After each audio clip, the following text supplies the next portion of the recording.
నమస్కారం, లక్ష్మీ టీవీకి స్వాగతం. నా పేరు ఆకాంక్ష శర్మ. నేటి ముఖ్యాంశాలు: చంద్రబాబు అధ్యక్షతన మంత్రివర్గ సమావేశం. మంత్రి వ్యాఖ్యల పట్ల విడుదల రజనీ సీరియస్. కోర్టులో లొంగిపోయిన పిన్నెల్లి సోదరులు, వైసీపీ నేతల హౌస్ అరెస్ట్. బంగారు కుటుంబాలతో ఎమ్మెల్యే గల్లా మాధవి భేటీ. అమెరికాలో విచిత్ర సంఘటన, కారును ఢీకొట్టిన విమానం. వీధి దీపాల పనులను పరుగులు పెట్టించండి, కమిషనర్. రాజధాని అమరావతిలో గురువారం మంత్రివర్గ సమావేశం జరిగింది. సీఎం చంద్రబాబు అధ్యక్షత వహించారు. 9,500 కోట్ల రూపాయలతో నీటి నిర్వహణ ప్రాజెక్టులు, రాజధానిలో governor office, assembly Darbar hall, quarters, రాజధాని యాక్సెస్ రోడ్ అనుసంధానం ప్రాజెక్టులకు మంత్రివర్గం ఆమోదం తెలిపింది. ఇంకా పలు అభివృద్ధి సంక్షేమ పథకాలకు పచ్చజెండా ఊపింది. మంత్రివర్గ భేటీ నిర్ణయాలను మంత్రి కొల్లు పార్థసారథి మీడియాకు వెల్లడించారు.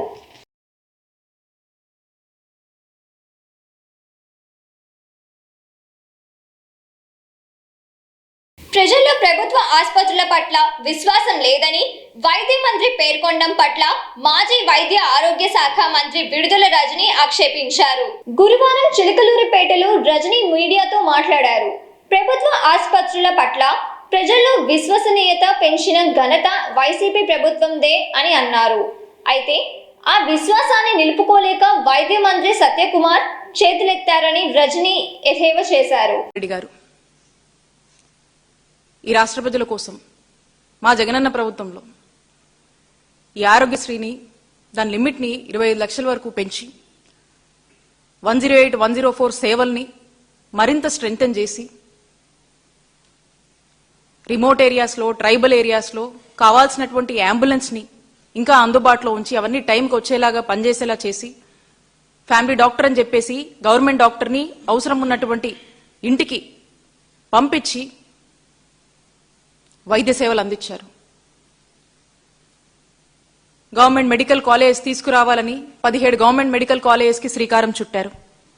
0 వేకెన్సీ పాలసీ అని చెప్పేసి ఎప్పటికప్పుడు అనేక పద్ధతుల్లో డాక్టర్లు కావాల్సినటువంటి సిబ్బంది అందరినీ కూడా ఎప్పటికప్పుడు రిక్రూట్మెంట్స్ చేస్తూ వస్తున్నటువంటి రికరింగ్ అంటే కంటిన్యూస్గా వస్తుంది. ఖాళీలు అవుతున్నాయి, మళ్ళీ వేకెన్సీస్ వస్తున్నాయి, మళ్ళీ వాటిని భర్తీ చేయడము, ఎక్కడికక్కడ ఇబ్బందులు లేకుండా చాలా పద్ధతిగా ఈ రిక్రూట్మెంట్స్ అన్ని కూడా ప్లాన్ చేసి చాలా సీరియస్గా ఆఫీసర్లు దీని మీద పనిచేసేలాగా చర్యలు చేపట్టి దీన్ని మానిటర్ చేసుకుంటూ ముందుకు వెళ్ళాం.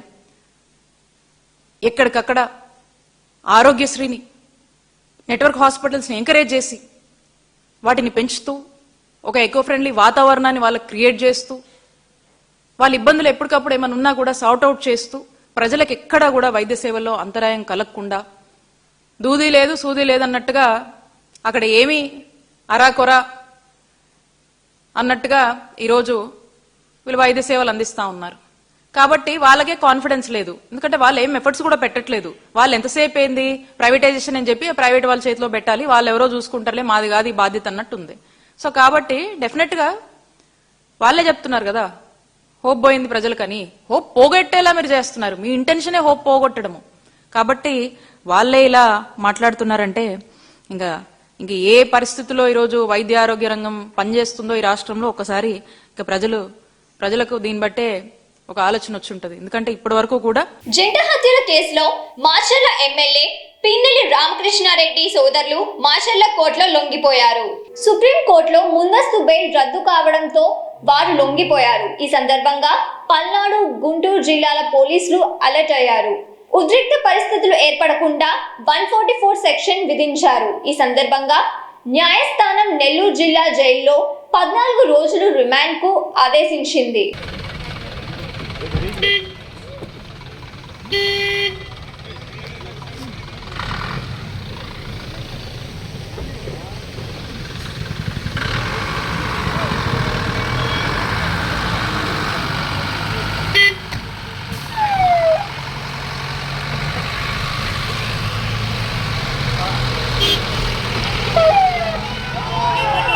పిన్నెల్లి సోదర లొంగుబాటుతో ఉద్రిక్త పరిస్థితులు ఏర్పడకుండా పల్నాడు, గుంటూరు జిల్లాల పోలీసులు వైసీపీ నేతలను ముందస్తుగా హౌస్ అరెస్ట్ చేశారు.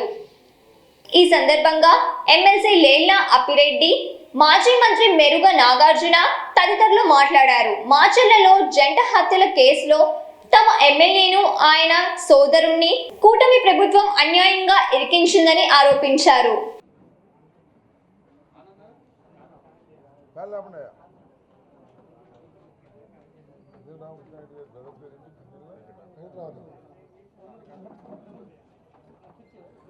సార్ కూర్చోండి, సార్కి కుర్చీ చూడండి. సార్కి పవన్ కళ్యాణ్ గారు బయలుదేరి వచ్చారు, మీకు గుర్తుంది కదా.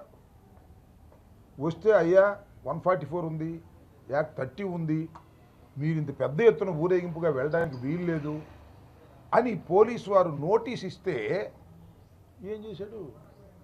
రోడ్డు మీద పడుకున్నాడు. అంటే ఆయన సినిమా యాక్టర్ కాబట్టి రోడ్డు మీద పడుకుంటే 10 మంది వస్తారనుకుని రోడ్డు మీద పడుకుని గందరగోళం చేశాడు. గందరగోళం చేయటమే కాదు, అసలు ఇది ప్రజాస్వామ్యమా, పోలీసులు ఈ విధంగా అడ్డుకుంటారా అని చాలా పెద్ద ఎత్తున గొడవ చేశాడు. మరి వాళ్ళు ఏంటని అడుగుతా ఉన్నా. ఒక శాసనసభ్యుడు, మాజీ శాసనసభ్యుడు కోర్టుకు హాజరవుతున్న సందర్భంలో మేము వెళతామని మా ఇళ్ళకాడ పోలీసు బందోబస్తు పెట్టి ఎంతమందిని పెట్టారండి? ప్రతి ఇంటి దగ్గర ఓ 10-15 మందిని పెట్టారు.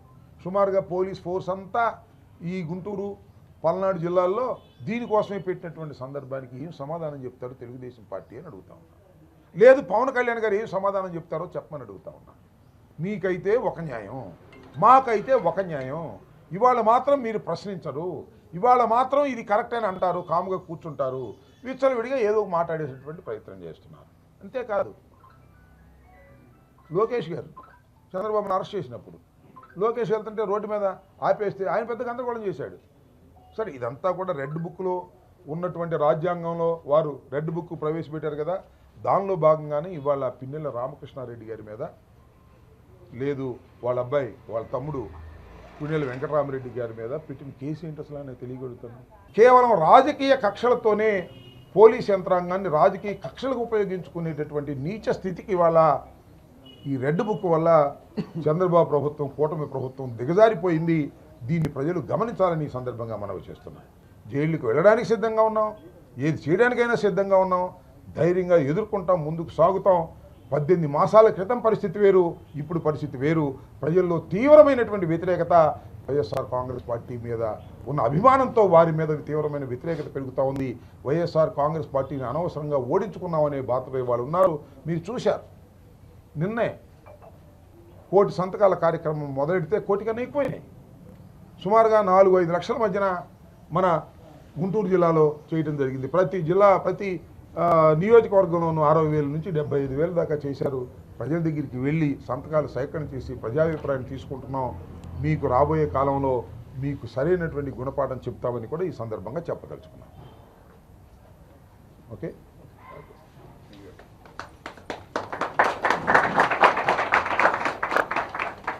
మౌనంగా ఉన్నాడే, ఏదో పెట్టుకొని వచ్చారు.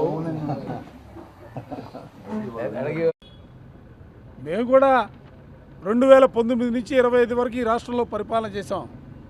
ఏ రోజును కూడా నేను చాలా గట్టిగా చెప్పదలుచుకున్నా, ఏ రోజును కూడా సమస్యలపైన ఉద్యమించినటువంటి తెలుగుదేశం పార్టీ కానీ, లేకపోతే వామపక్ష పార్టీలకు సంబంధించినటువంటి విద్యార్థి యువజనులు కానీ, లేదా పార్టీకి సంబంధించినటువంటి పెద్దలు కానీ ప్రభుత్వాన్ని వేలెత్తి ఉద్యమాలు చేసినటువంటి పరిస్థితుల్లో ఏ రోజు కూడా మేము కేసులు పెట్టి జైల్లో పెట్టినటువంటి పరిస్థితులు లేవే. అసలు ఈ కొత్త సంస్కృతి ఏంటి? ఎల్లకాలం ప్రభుత్వాలు అధికారంలో కొనసాగు. నేను చెప్తున్నా, స్పష్టంగా చెప్తా ఉన్నాం. 2014 నుంచి 19 వరకు ఈ రాష్ట్రంలో తెలుగుదేశం పార్టీ అధికారంలో ఉంది. 19 నుంచి 25 వరకు, 24 వరకు వైఎస్ఆర్ కాంగ్రెస్ పార్టీ ఈ రాష్ట్రంలో పరిపాలన చేసింది. మరలా తిరిగి ఈరోజు ఈ రాష్ట్రంలో తెలుగుదేశం పార్టీ పరిపాలన చేస్తూ ఉంది. రేపు ఎప్పుడు ఎన్నికలు జరిగినా, 29లో ఎన్నికలు జరిగినా, ఎప్పుడు ఎన్నికలు జరిగినా ఈ రాష్ట్రంలో వైఎస్ఆర్ కాంగ్రెస్ పార్టీ తిరిగి అధికారంలో రావడం ఖాయంగా కనిపిస్తూ ఉంది. అసలు సిగ్గుండాలయా? ఓ పక్క మెడికల్ కాలేజీ ప్రైవేటీకరణ చేస్తే, మా నాయకుడు జగన్మోహన్ రెడ్డి గారు పిలిపిస్తే వాళ్ళ 1 కోటికి పైగా సంతకాలు వాలంటరీగా పెట్టి, స్వచ్ఛందంగా పెట్టి వాళ్ళు ముందుకు వస్తూ ఉన్నారే. ఆలోచనేరా? కనీస జ్ఞానం లేదా? ప్రజాస్వామ్యంలో ఇది మంచి పద్ధతి కాదు. విలువల్ని కాపాడండి. డాక్టర్ బిఆర్ అంబేద్కర్ గారు రచించినటువంటి రాజ్యాంగాన్ని పరిరక్షించండి. దేశానికి కావాల్సిన ఆ రాజ్యాంగమే తప్ప రెడ్ బుక్ రాజ్యాంగం కాదు. పద్ధతులు మార్చుకోమని చెప్పి చాలా స్పష్టంగా చెప్తా ఉన్నాం. ఈరోజు ఆంధ్రప్రదేశ్ చరిత్రలో చీకటి రోజు.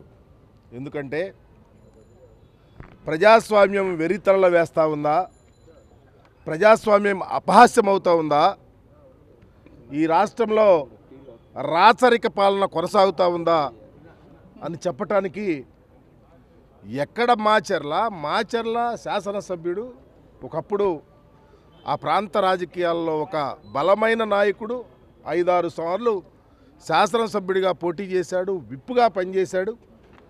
అతని మీద అతని తమ్ముని మీద అక్రమ అరెస్టు చేస్తే దానికి బెయిల్ తీసుకుంటాకి కోర్టు వారి ఆదేశం ప్రకారం వస్తే ఎక్కడ గుంటూరు, ఎక్కడ బాపట్ల, ఎక్కడ ఒంగోలు, ఈ ప్రాంతంలో ఉన్న ప్రతి రాజకీయ నాయకుడిని హౌస్ అరెస్టులు చేయటం, మీరు కాలు కదపకూడదని చెప్పటం, ఇది ప్రజాస్వామ్యంలో ఉందా అని అడుగుతూ ఉన్నాం. చంద్రబాబు నాయుడు గారు, మీరు సుదీర్ఘ రాజకీయ అనుభవం ఉందని చెప్తా ఉన్నారు, రాజ్యాంగ విలువలను కాలరాస్తూ ఉన్నారు.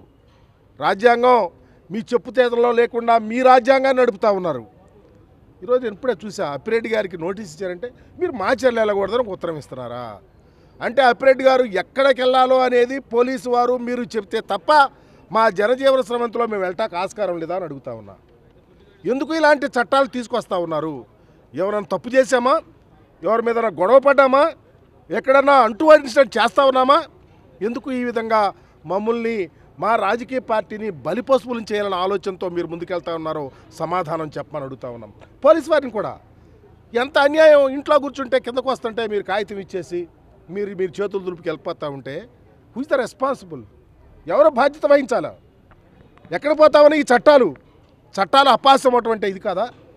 చట్టాలను మీ చుట్టాలుగా చేసుకొని ఈరోజు పరిపాలనలో భాగస్వాములు అవుతూ ఉన్నారు. ఇందాక అప్పిరెడ్డి గారు చెప్పారు, ఎల్లకాలం ఒకవైపు ఉండదు. ఈరోజు మీరు అధికారంలో ఉన్నారు, రేపు జగన్మోహన్ రెడ్డి గారు మళ్ళా ముఖ్యమంత్రి అయితే ఈ అధికారులందరూ ఈ విధంగానే పనిచేస్తారని అడుగుతూ ఉన్నాం. అందుకనే ఈరోజు మరి మాచర్ల మాజీ శాసనసభ్యుడి వారిని చూసే అవకాశం, మా నాయకుడు, మేము కలిసి పనిచేసాం, మేము శాసనసభ్యులుగా పనిచేసాం, మేమంతా కలిసి ఉన్నాం, వెళ్ళి చూస్తాకెళ్ళటానికి కూడా అవకాశం లేదని చెప్తా ఉంటే ఈ ప్రజాస్వామ్యంలో ఎప్పుడైనా అకౌంటబిలిటీ అనేది మీరు సమాధానం చెప్పే పరిస్థితి వస్తుందని మీ ద్వారా తెలియపరుస్తూ ఈ అరాచకాన్ని ఖండిస్తూ వైఎస్ఆర్ కాంగ్రెస్ పార్టీ ఎల్లవేళలా కార్యకర్తలు, నాయకులు, పార్టీ కార్యకర్తల వెంట నడుస్తుంది, వెన్నుదనుగా ఉందని చెప్పే ఉద్దేశంతోనే మీ మాటలు మాట్లాడుతూ ఉన్నాను.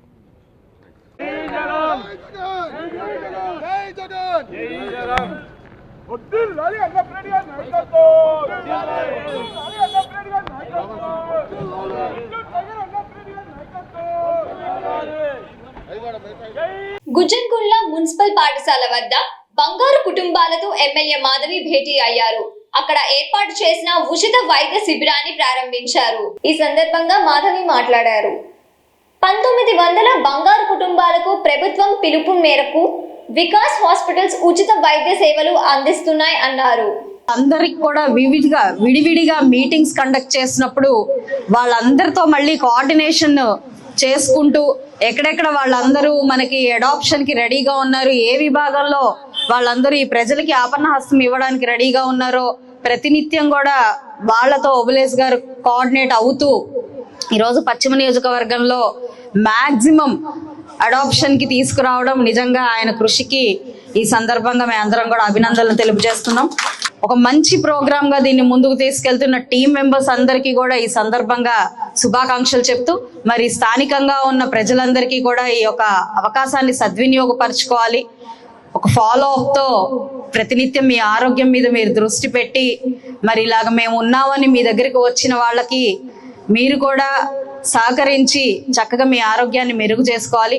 మరి ఇక్కడ స్థానికంగా ఉన్న నాయకులందరూ కూడా ఈ యొక్క కోఆర్డినేషన్ లో భాగస్వామ్యులయ్యి ఇటు ఆ బంగారు కుటుంబాలని అదే విధంగా ఈ మార్గదర్శుల్ని ఒక కనెక్షన్ తో ఫాలో అప్ చేసుకుంటూ ముందుకు వెళ్ళి ఈ యొక్క కార్యక్రమాన్ని జయప్రదం చేయాలి. ఏ కలలైతే మన గౌరవ చంద్రబాబు నాయుడు గారు అంటున్నారో ఈ రాష్ట్రం 2047 స్వర్ణాంధ్రప్రదేశ్ గా ముందుకు తీసుకెళ్లాలి అని చెప్పి ఆకాంక్షిస్తున్నారో ఆ ఆకాంక్షలో ప్రతి ఒక్కరం కూడా భాగస్వాములై మన ఆంధ్ర రాష్ట్రాన్ని అద్భుతంగా మలుచుకునే ఒక ప్రయత్నం మన అందరం కలిసికట్టుగా చేద్దాం. మరి ఇక పశ్చిమ నియోజకవర్గంలో వివిధ విభాగాల్లో ఇంకా చాలా మంది ప్రజలు బంగారు కుటుంబాలుగా మరి మార్గదర్శులుగా ముందుకు వస్తున్నారు.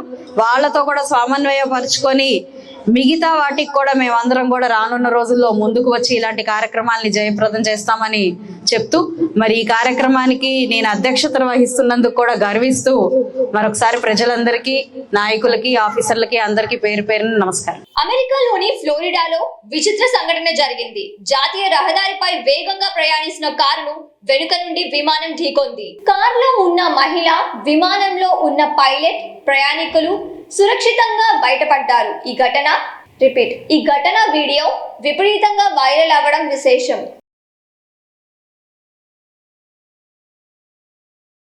నగరంలో ఇంటింటా జరుగుతున్న సమగ్ర సర్వేకు ప్రజలంతా సహకరించాలని నగర కమిషనర్ పులి శ్రీనివాసులు కోరారు. శ్యామల నగర్ సచివాలయ సిబ్బంది నిర్వహిస్తున్న సర్వేను పరిశీలించారు. ఆన్లైన్లో పగడ్బందీగా అప్లోడ్ చేయాలని ఆదేశించారు.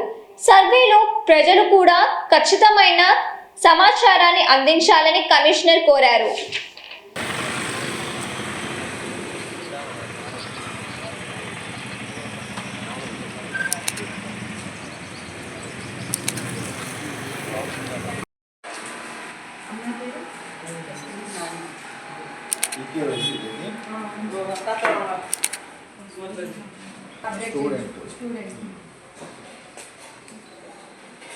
గుంటూరు లక్ష్మీపురం హరిహర మహల్ కూడలిలో నూతనంగా ఏలూరు కోఆపరేటివ్ అర్బన్ బ్యాంక్ వారి టెకో బ్యాంక్ బ్రాంచ్ ఆరంభమైంది.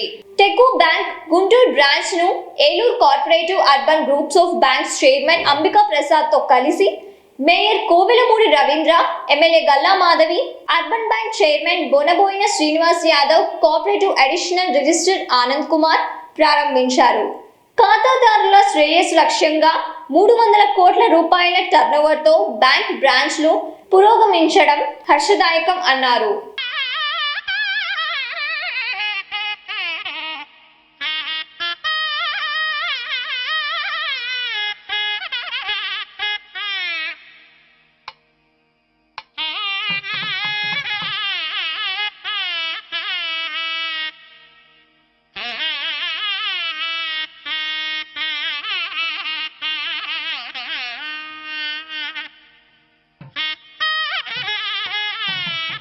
నాగేశ్వరరావు పంతులు గారు